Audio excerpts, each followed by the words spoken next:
Alright, I think we'll start now. If anyone has any doubts during the session, you can just type it in chat or in the Q&A section and we'll answer it.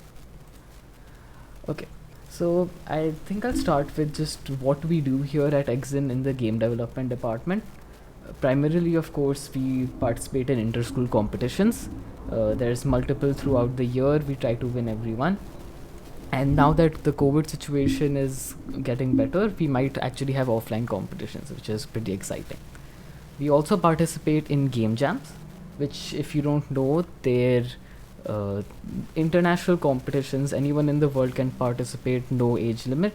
You have some amount of time, usually 2 days or a week, and you have to make a game based on the theme that is given. So that's quite a fun thing to participate in.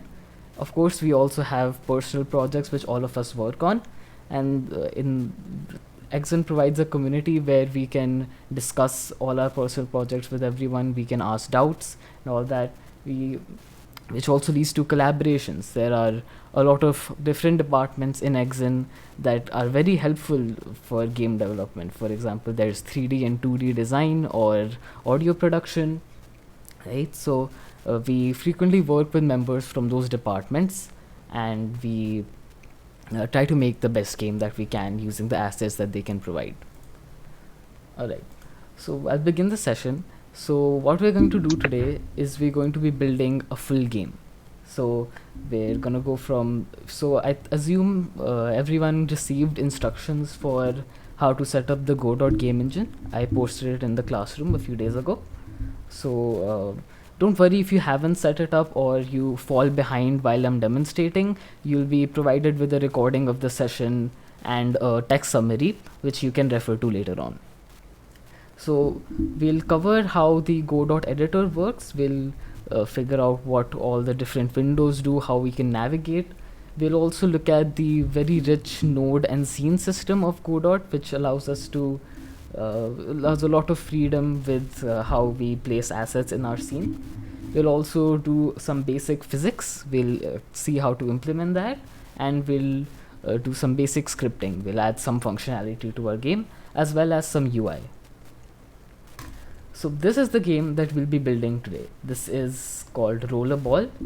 We simply control this ball character, and we have to collect these golden cube coins scattered across the map. As simple as that. So that's what we're going to be doing today. Everyone who has Godot and Visual Studio, you can just open it and I'll start. So I'll share my whole screen now.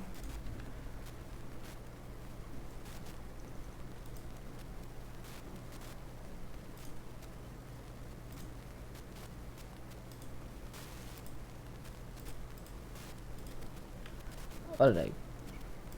I think everyone can see my screen. So this is what you should see when you open the Godot engine. Jivisha, you should be using the mono version.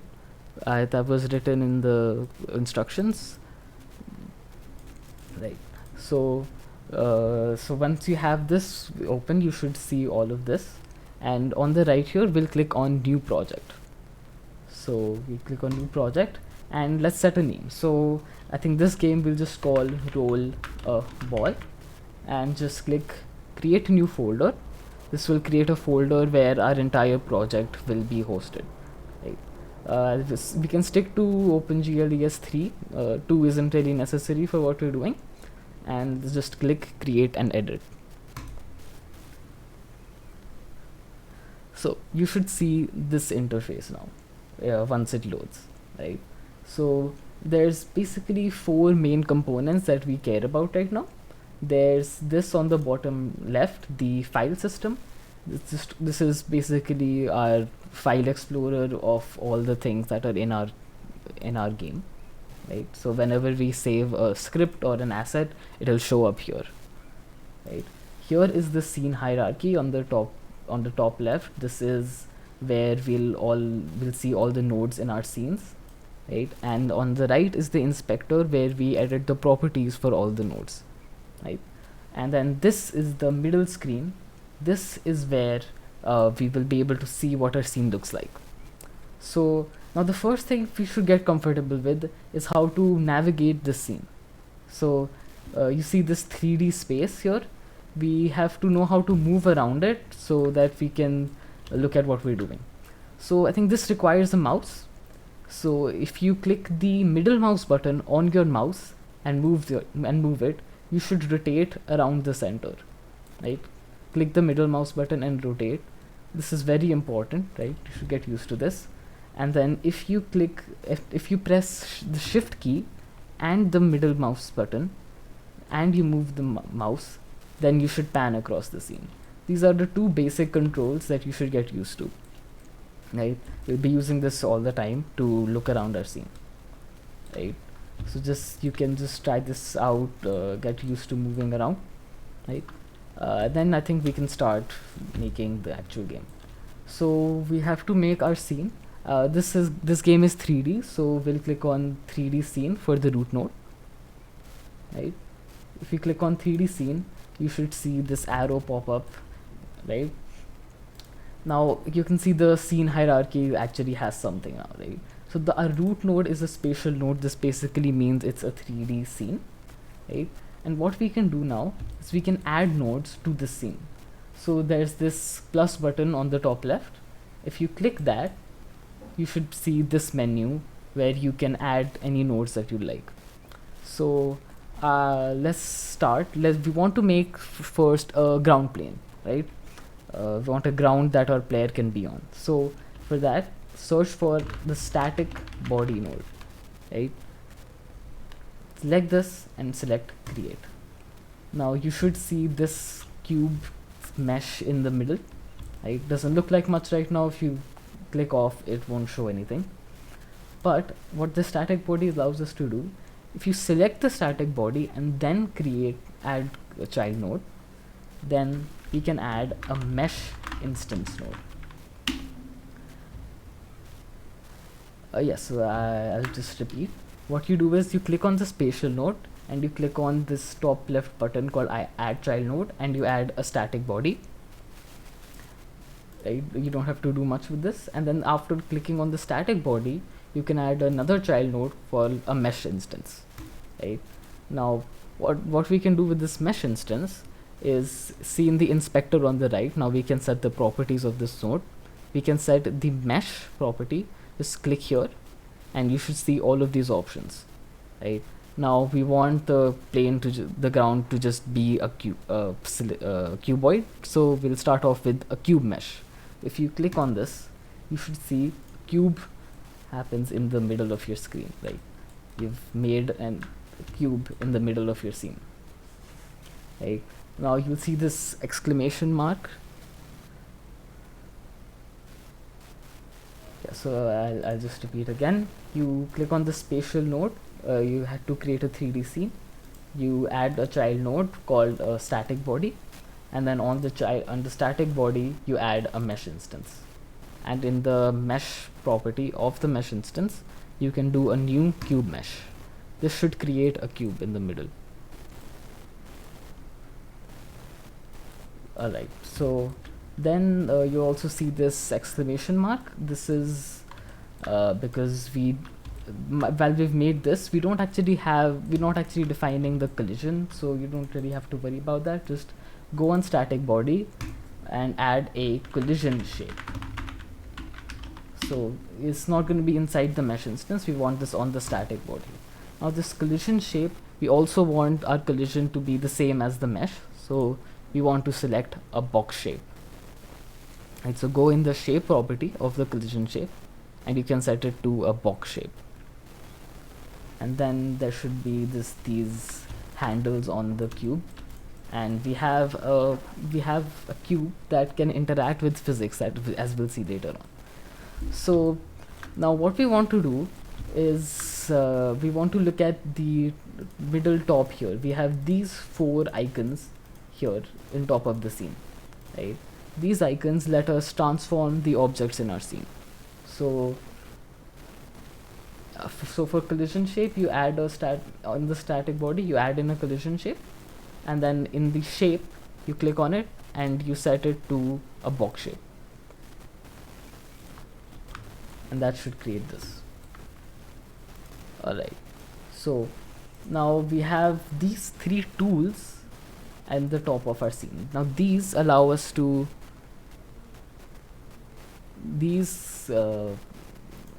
tools allow us to move around. I'll repeat again. We go to the spatial node, we click the top left plus button, and we add in a static body. Just select create, and then selecting the static body, you add in a mesh instance, and also a collision shape. And then in the mesh and the shape properties, we want to select a cube mesh and a box shape. Now I guess you shouldn't worry too much if you fall behind. We'll be sharing a recording so you can watch this slowly and pick up afterwards, right? Okay, so now we want to transform this cube. We don't want our ground plane to just be this small, right? So what we're going to do, we're going to go here, we're going to click the fourth icon here. This is the scale tool. This tool, if you click and drag on, say, the blue or the red handles, if you click and drag them, you should see the cube deforming. And make sure that you don't select the mesh instance or collision shape.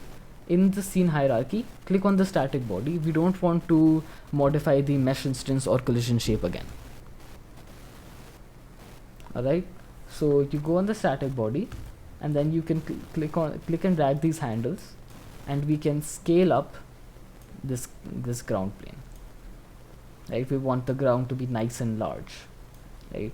And you can also, in the inspector, go into transform and scale, right? And you can just have nice round values here. So I can maybe set this to 30 on the x and 30 on the z axis, right? You don't necessarily have to do that, right? You can just drag up these handles and set them to a size that you like.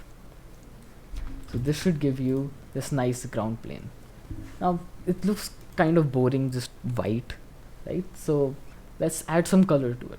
Let's click on the mesh instance, and if you scroll down here, this is completely optional, by the way, you don't have to do this. You can click on the mesh instance and go on the material, click on the material and set this to a spatial material, and then in the albedo property, you can click here, you can click on the color, and you can set this to anything. So I'll set this to red, right?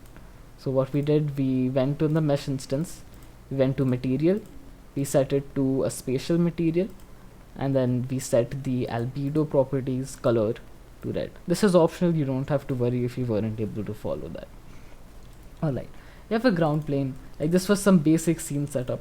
Well, actually right now, how do we define what, well, we can move around the scene freely, right? But how do we define what the game sees? So for this, we can go on the spatial node and add in a camera. If you add a camera node,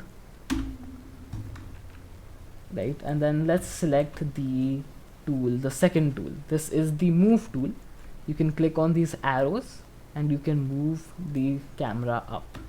You should see this camera in the middle, and you can move it around using these, right? So click on the second tool and you can move around the camera.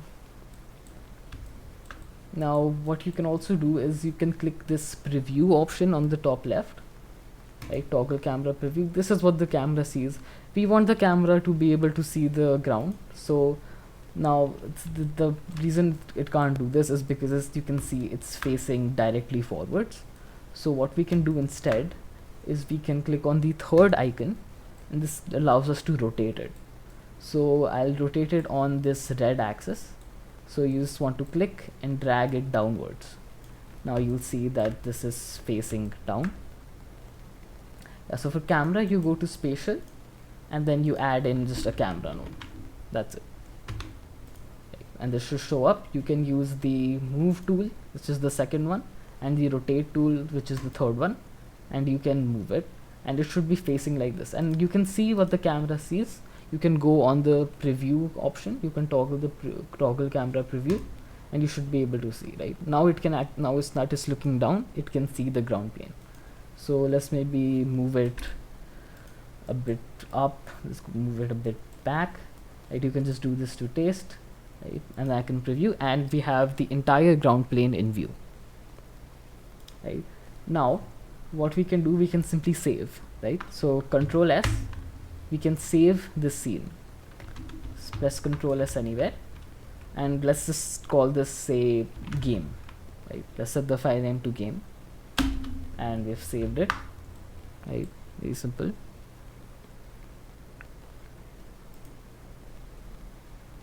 Right, so if anyone is having trouble keeping up, you can always look at the recording. Right now you don't need to follow everything, you can just see what I'm doing, get the general gist, and when you have time you can watch the recording and you can make the scene how you'd like it, right? Yeah, so for positioning the camera, as I said, you click on the camera in the scene hierarchy, and then using these handles, these 4 icons at the top, you can see that I'm selecting. You can select this one, which allows you to move with the arrows, and this one, the third one, this allows you to rotate it, right? So it'll take a bit of time to get used to this, being fast with it. So you want to rotate it downwards, you want to rotate it downwards in the red one, and you want to move it backwards and up, right? That's how you position the camera. Right, so you can just, you don't have to make it perfect right now, you can just have it be any way you'd like, right? I'll rotate this down a bit. You can click the preview icon, and I'll want to move it back again.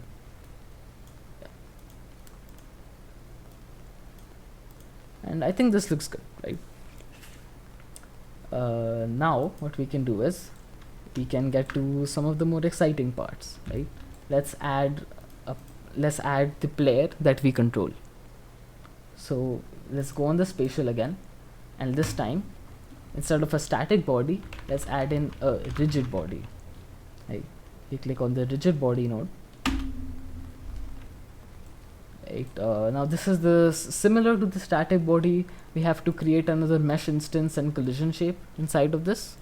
So you want to add a rigid body, let's click on the rigid body and add a mesh instance node and a collision shape node, right? And we want to set the mesh instance to, now we're doing a player and our player is a ball, so instead of a cube, let's set this to a sphere mesh, and on the collision shape, let's set this to a sphere shape, right? Now you can't actually see it because it's inside the ground plane, so let's select the rigid body, let's select the move tool, and we'll move it up, and you should now see our ball player in the middle, right? Let's move it nice and up, right? And we've added our mesh instance with the sphere and our collision shape with the sphere again, right? So, and inside of it just rigid body. Now you see something really interesting when we actually play the game now. So in the top right, you should see this arrow icon, right? This is what allows us to play. So now you have to set a camera, make sure you set the camera properly, you can preview it, and then, right, so this is what our game is gonna see. Now again, we can't have a motion in our scene because we're setting it statically, but then once we click the play button, you should see now we want to select our current scene. We don't have any other scenes in our project, so just click on select current, and you should see our game. Now you see there the ball fell to the ground, right? I'm going to close this and play it again. You click on this play icon, right? Make sure you set your camera, and then if you click this play icon, our sphere falls to the ground, right? And it stops when it hits the ground. So we've actually implemented basic physics in our game, right? We have this rigid body of our sphere and the static body of our ground, and this rigid body is affected by gravity and it falls on the ground, and once it collides with the ground, the collision shapes collide, right? It stops. right? So we didn't actually have to do any of the complex maths. We didn't have to put in all the fancy equations to actually implement physics. So you'll see all game engines will provide you with a way to implement basic physics without having to code anything, right? But speaking of code, let us actually code something. Like now we've added this sphere, it falls to the ground, but we can't do anything. This isn't a game yet, right? We can't interact with the scene, right? So this is where scripting comes in. So let's select our sphere, a rigid body, and right click and click on attach script, right? Now we can finally get to writing code. So if you click select the language to C#, we'll be using C#. That's why we set up Visual Studio before. And let's just set the name of the file to movement.cs, right? This will create a C# script on our rigid body called movement.cs, right? Like click on create, and you should see in your file system, now we've actually created a file, right? We have a movement script, right? I'll repeat. So once you have your sphere, right, once you have it set up, you can right click on it, right click on the sphere in the scene hierarchy and click on attach script, right? Set the language to C# and set the name to something like movement.cs, right? That should create the script in your file system, right?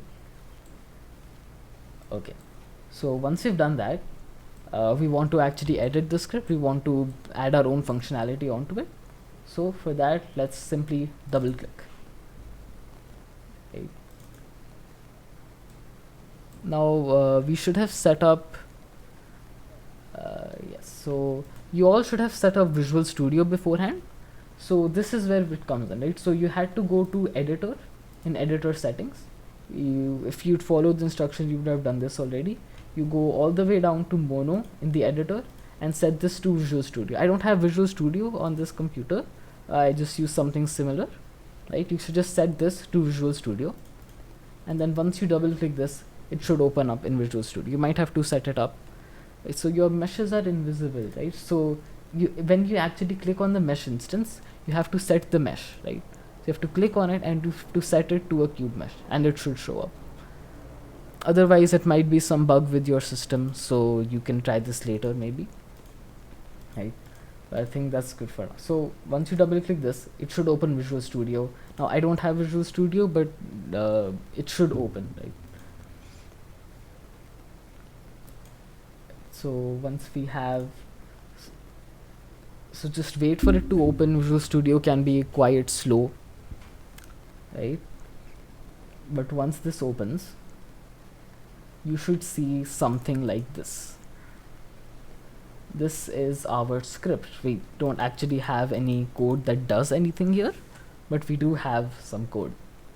So I think I'm just going to delete everything here. You can just select it all and delete everything inside these curly braces.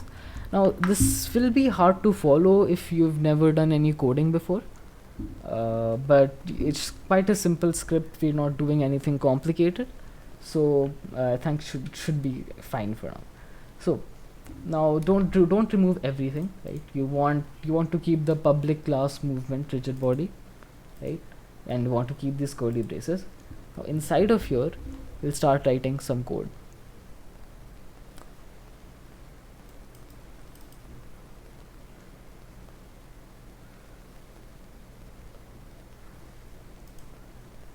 So I hope everyone can hear me properly.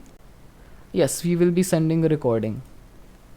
Don't need to worry about that, right? And also some text instructions, so you can just follow that, right? So inside of this movement script, we can start writing some actual code that does something. So we're going to do public. Let's write public override, and this should autofill, right? But even if it doesn't, I'll just write it out manually. You want to write public override underscore physics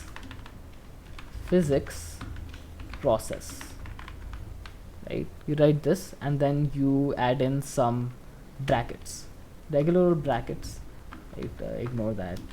Right? You want to add some brackets, right? It should autofill the second one for you, and you want to set float delta. And actually this had to be public override void physics process, right? This should be some of our code. You want to write this public override void underscore physics process with a float delta as an argument. So now we can write some actual code. Let's well, we want to be able to control our game, so let's check for any key presses, right? So we can do an if, right? If and some regular brackets, and we can write input, capital I, input dot is key pressed. We want to get this function. Again, we want to add some brackets, and well, what key do we want to press? Let's say maybe we want to implement basic WASD, right? So we have an enum for this. We can do key list dot w, right? Now this will give us an error. So what we want to do is we want to cast an int. So simply before the key list, you want to add more brackets and write int, right? This should be what your line looks like. Input dot is key pressed with brackets, another bracket with int, and then keylist dot w, or whatever key you want. You could do up arrow or something, right? You could do whatever the arrow keys are, right? But I'm just gonna do w, right? And then we want to make some curly brackets instead of normal ones. So you click on curly brackets, it should be next to the p key, and we have an if statement, right? So well, before just adding proper controls, let's see if it's actually being detected, right? If it's actually detecting that we're pressing the w key.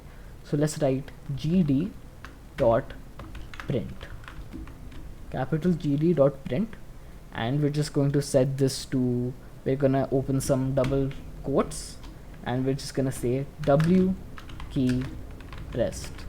This can be set to anything. This won't actually affect our game right now, but we should see if we can actually interact with the game right now. So let's go back to the Godot window, right? It should be the same as before, and you want to open this output window, right? This output window is where our print statements are going to be coming into. So let's play the game again, right? It should be the exact same, right? We have this, but if I press the W key, you see here it wrote lots of times W key pressed, right? If I press it again, there should be more keys, and so therefore we can see that our W key is indeed being pressed, right? So we can actually now write some code that actually affects the sphere, and that can happen whenever we press the W key. So I'm going to write, we have a really useful function for this called add central force. Add central force, normal brackets, right? And we're pressing the W key, so we want to go forward, right? It wants a vector3 variable, so we'll set it to vector3 dot forward. Vector3 dot forward, that much force should be put onto our sphere. So just gonna do some other preliminary stuff. We want to multiply this with a star. If we want to multiply it by this delta variable that we had, right, because we don't want it to be framed independent, and we can also multiply this by some constant value, because multiplying by delta makes it really slow. So let's do maybe 500, right? You want to add central force vector3 dot forward times delta times 500, right? And then if we were to play our game and press the W key, I'll let it fall to the ground, you'll see that the sphere is propelled forward. There we go, and it's gone now. But yeah, if we play that again, you should see it move forward if I press the W key here, right? It's being pressed and it goes forward. That's great. We now have controls. Let's maybe copy paste this. If we want to add this for WASD, so copy paste, copy paste, copy paste. We want 4 of them.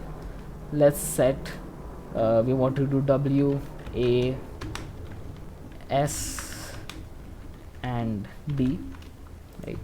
W, A, S and D, and instead of for A we want to go to the left, so we'll do vector 3 dot left. For S we want to go back, so back, and for D we want to go to the right. These are our basic controls implemented, right? So if I was to play the game now, make sure you save the script, right? Then if you play the game,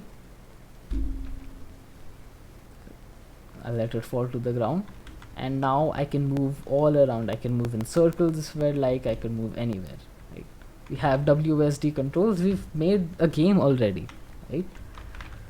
So, well, we've made a game, we can control a sphere, right? It's pretty fun, but there's no objective. We aren't doing anything, we're just moving a sphere. It's not accomplishing anything. So let's add something. Let's add coins, right? Let's click on the spatial node and let's add an area node instead. This area will be our coin, right? I'm going to just move this up a bit, right? And then in the area node we want to add a child node on the area. Again, just mesh instance, and we're just gonna do a cube again. You should be used to this by now. Just add a cube, and in area we want to add a collision shape, and this one will also be a box, right? Now we have this coin, but it doesn't do anything yet. Let's just put it down. Let's have it be like touching the ground. Let's move it to the side maybe, right? And if we play the game, yes, Krishna, you can actually use any engine you'd like for this, but I'm just using Godot because it's quite easy to set up, right? Okay, so now I have this coin, and if we go through it, see, we can just go through the coin, right? Like, but we want to collect the coin. We don't want it to just be an invisible this entity in the middle. So we're going to add a script on the coin instead, right? So let's add, right click, attach script, right? C# again, and we want to just call this coin, right? We're adding a script on the area node. We're calling it coin. Yes, you can use any engine. I'm just using Godot for this. Right. So we have this area node. We have our coin script, and this time I'm going to keep the ready method, right? Now I'm going to be introducing something. We can do we can make variables that we can set from the editor itself, right? So I'll just show that. We can do you want square brackets again next to the P, and we want to write export, and we're going to do public node path, and this will be we'll just call this player path, right? Now I'm just gonna play the game once and just stop it. And now if you click on this area, you see on the inspector on the right a player path, right? The script variables, right? What we can do, we can click on this, we can set this to the rigid body, that's our player, right? And we're basically providing this script with this variable from the editor itself, right? So what we can do now with this player path, we can actually do, let's create a private variable. Let's create a, if you don't understand what I'm doing, you can just copy this, it should just work. We're going to do private rigid body, and I'm just going to set it, call it player. We're going to do in the ready method, we're going to set player equals get node, and we want these triangle brackets now, lots of different brackets. In the triangle brackets, let's set them to rigid body, and then in the normal brackets after this, we can just provide player path, right? Now this player variable, whenever the game starts in the ready method, should be set to the player, right? Now when we do public override, let's do physics process again, right? In physics process, what we want, now this is an area node which provides us with this method. If this is to if area if overlaps body. We want to call this overlaps body method, and we'll just say player, right? If the coin overlaps with the player, we want to delete it, so we want q free. We'll call q free, and this should just straight up delete the coin if it detects that it's overlapping with the player, right? Let's see if that works. We'll play the game. Our sphere falls to the ground. We can control it, and if I want to crash into the coin, you should see it disappears, right? We have a basic coin collection system now, right? I think that's great, right? So let's maybe, this doesn't really look like a coin. Let's go to this mesh. Let's set it to a new spatial material. This is not necessary. I'm just doing this to make it look better. We can set it to some nice golden color. Right? It doesn't really look all that nice, but that's because we don't actually have any lighting in our scene, right? And another optional step, it's a bit too dark and gloomy here. We're gonna go on the spatial. We can add in a directional light, right? This directional light node, move it up, and we're going to rotate so that we can see this arrow. We want this arrow to be facing down, so we'll do this and we'll move it down. So arrow faces down. We have a light that will shine on our scene, and the coin actually looks a bit golden now, right? That was an optional step. We're just trying to make it look a bit better, right? So what I'm gonna do now, well, just having one coin is boring. Let's just right click this, duplicate, and we can just move the duplicate coin over, right? So we want to right click, duplicate, that creates another coin, right? We have this coin, and let's maybe create another one. Maybe we have this one. I'll just scatter it randomly. We have this. I think that's enough. We have a full 8 coins now. I moved that one up by accident. Let's move this down. Yeah, we have all of these coins in our scene. Let's maybe move these a bit out. Right now, if we are to play the game again, you should see that if we can collect all of these coins, right? We can collect this one, we can collect this one, we can collect this one, right? So we have somewhat of a game now. We actually have an objective, we have a player we can control, and we have coins that we can collect. That's basically the basic game done, and it should be something you're satisfied by. You have made a game, right? But let's add some more quality of life features, right? Let's add some UI that shows us our score, right? So let's do, every time that we collect a coin, our score increases, and then when we collect every coin, we win, right? We want some fanfare. We want to know that we've accomplished something, right? Let's go back to the spatial. Let's add a child node, and let's add a control node, right? A control node, and you should see that it actually is 2D now. We can't actually navigate in 3D because this is a UI layer, right? So in this control node, we can add a child node called a label. You can add this label, right? Let's make this a bit bigger. You can just drag on the, if you've used any image editing, you would be used to this, right? We have this label. On the text on the right here, we can just set it to something. Let's maybe say score 10, right? Let's see what it looks like, right? So we don't want it all the way in the corner. Let's maybe move it to be around here, right? And then let's just click on anything else. We don't actually see it, but if we actually play the game, you should see the score variable on the top, right? So we have the label now. We have some kind of UI. Let's just make it update to our score, right? So we're going to right click on the control node itself, right? And let's add a script on the control node, right? Let's maybe call this manager, or maybe let's do score manager, right? we're adding a script on the control node. We're just calling it score manager, right? Let's just do now let's just create a public variable.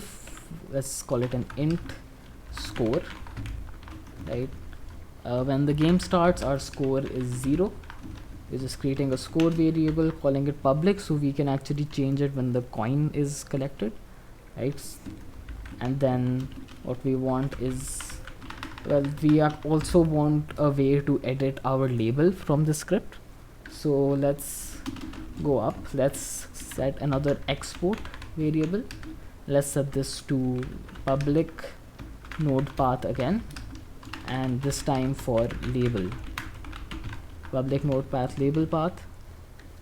And then in the, let's just do, instead of physics process, we can just do this in process, right? We have the float delta again, and we can do, well, we also want let's do a public, or let's make this private. Actually, we have a private, yeah, public and private. Well, you don't really have to worry about that. It doesn't matter right now. You can set it, well, you can just set everything to public. I guess it doesn't matter about private right now. If you don't know how to program, then that's fine, like, right? Then we can call this a node path, and then label path, and then just, no, not node path, right? This time we want a label. Let's call this label, and we're going to set the label in the ready method to get node. And again, the triangle brackets, let's set this to label, and we'll use the label path. And then in the process method, we can do label dot text equals, and let's just do double quotes score, and let's add in our actual score variable, right? So this piece of code, every frame, it'll set the text of the label to our score, right? We're doing score plus, this is just a string, and this is the actual number, right? Now let's see what happens if we play, right? If we were to play this game, well, actually we'd get an error because we haven't set the label path yet. The recording will be posted on the classroom whenever it's ready, right?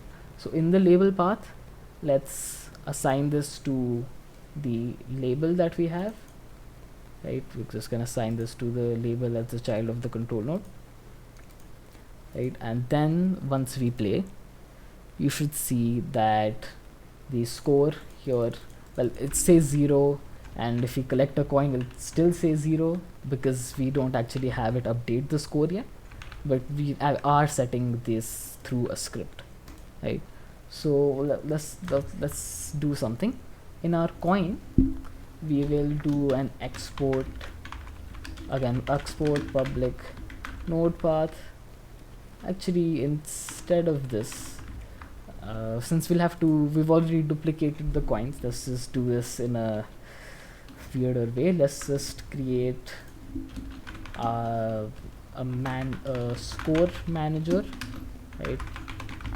We have our score manager, and in the ready method, we'll set the manager to get node score manager, and for now I'll just directly set it to the path of this control node, right? So this is, we'll see it's in the spatial, and then if we have control. So just how the path works here, we can do /root/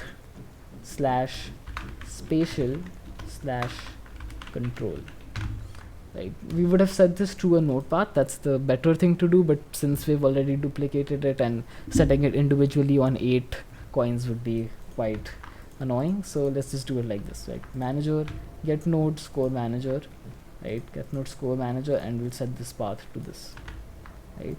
And then what we want is, whenever it gets destroyed here, if overlaps body, we'll go manager dot score plus equal 1, right? Or we could just do plus, but let's do plus equals 1, right? So whenever a coin is collected, the score on the manager should be increased, right? So let's play the game, right? And let's see, if we collect a coin, there we go, our score increased, the manager score was increased, and it updated the label, right? So we can collect all the coins, right? If every time we collect a coin, it should update our score. Great, we have a proper score counter, right? Let's collect all the coins. We have all our 8 points, yeah, right? But let's maybe add one more condition. If we manage to collect all of the coins, then we'll just have it say win. So let's go to score manager. We'll do if the okay, let's do something first. Let's create an export public int coin count variable, right? We have this coin count variable.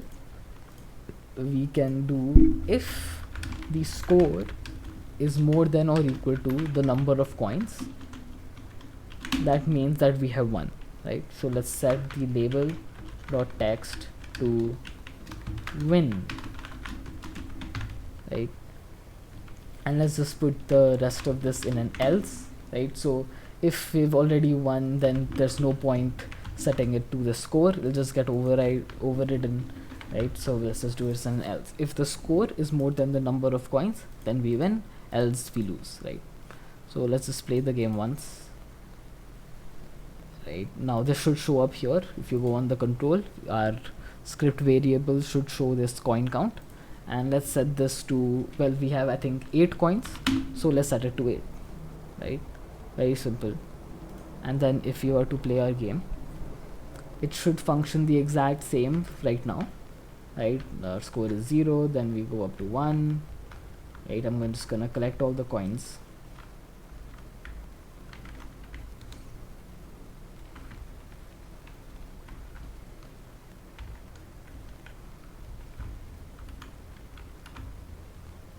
And you see in the top left it says win, and I think that's our game, right? We have created a full game.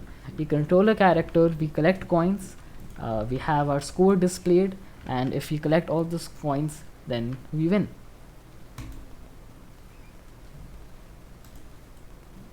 Alright, so now does anyone have any issues right now with creating this? We can address doubts right now, then we can move on.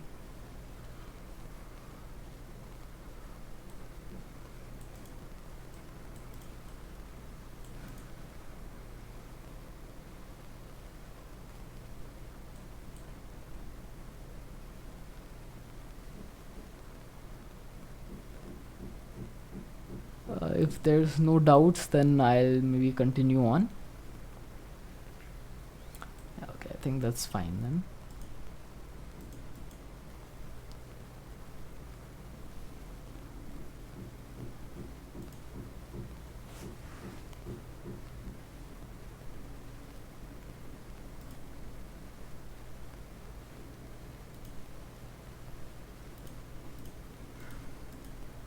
Okay, so well, we've made our game. This was basically an introduction to game development for those who haven't ever done this before. Just a bit of an introduction to how we approach making games. This was very basic, right?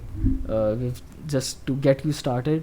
Now, during the induction process, you'll have to put in a lot of work. You'll have to learn how to make full games. You'll have to learn how to do different concepts, right? So for now, your task is simply to remake this game, or if you feel like you're up to it, you can make additions, right? You can add obstacles, you can change the controls, you can add more levels, you can add different types of coins, right? Or you could just create a different game based on what you learn, right? If you have some kind of imagination, you think you could use these concepts to make another game, you can do that, right? So that's quite an open-ended one. This is just the assignment. So the date to submit this is by the end of this week. So 12th June, 11:59, right? Midnight. All right, so any questions now?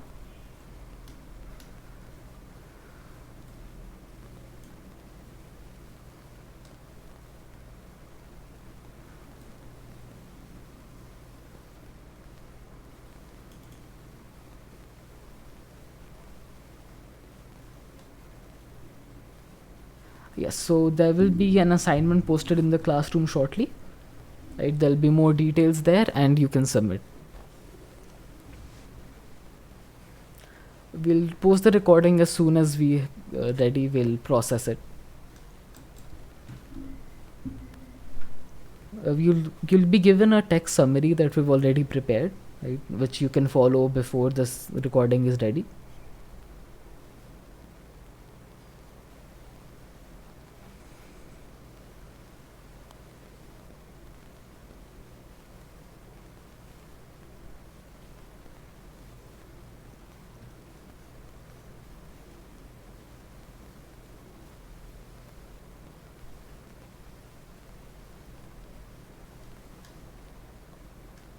If there are no more doubts, then I guess you can start leaving. Uh, Mish, I don't see how you just make it through Visual Studio. There must be some framework that you'll be using, right? You can't directly just use Visual Studio, right? Visual Studio is just to code, right? You can use Unity. You are allowed to use any game engines that you're already familiar with, right? We're not forcing you to use Godot. I realize it's not a very popular game engine, right? Most people probably know Unity if they've done this before. So you're free to use Unity. It should be relatively simple to use the same mechanics to recreate this in Unity, right?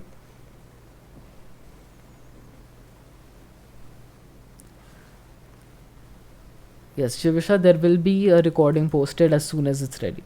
It will be posted on the classroom. I can't give a full date right now, and you have to submit the assignment by 12th June, right?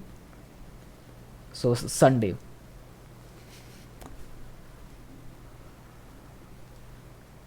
So again, for the assignment, you have to either recreate this game or make additions or make a different game based on this.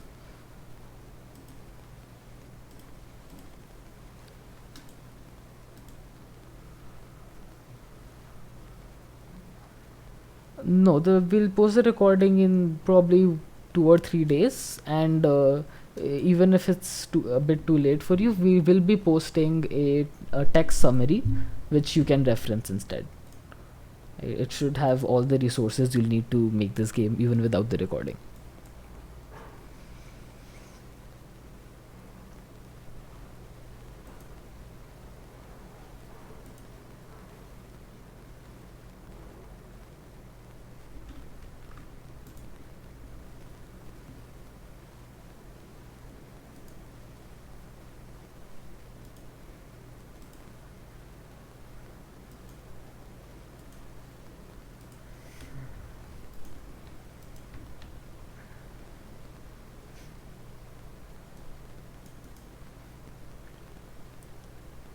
Yeah, so the criteria is basically there's no like number of people will be taking or a defined threshold.